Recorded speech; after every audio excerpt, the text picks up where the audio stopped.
Toyota'dan elektrik avtomobillərində böyük sıçrayış. Gələcəyin əsas oyun dəyişəni bərk elektrolitli, solid-state batareyalardır. Toyota bu texnologiyada liderlərdəndir.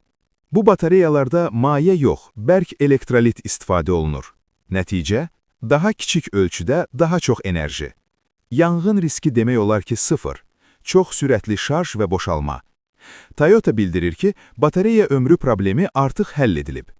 2027-2028-ci illərdə kütləvi istehsal planlaşdırılır.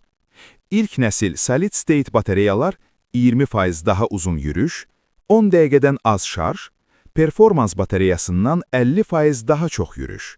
Batareyanın hər kiloqramına görə 450-500 Watt-saat enerji sıxlığı. Amma gizli bir faktor da var. Aerodinamika. Batareya döşəmənin altında yerləşdiyi üçün avtomobilin hündürlüyü artır və hava müqaviməti yüksəlir. Toyota'nın planı, batareya hündürlüyü 120 mm, idman avtomobillərində 100 mm, daha aşağı ağırlıq mərkəzi, daha yaxşı idarə etmə, daha az hava müqaviməti, real yürüşdə əlavə 5-10% sürət artımı. Qısa desək, Toyota solid-state batareyalarla elektrik avtomobillərinin qaydalarını yenidən yazır.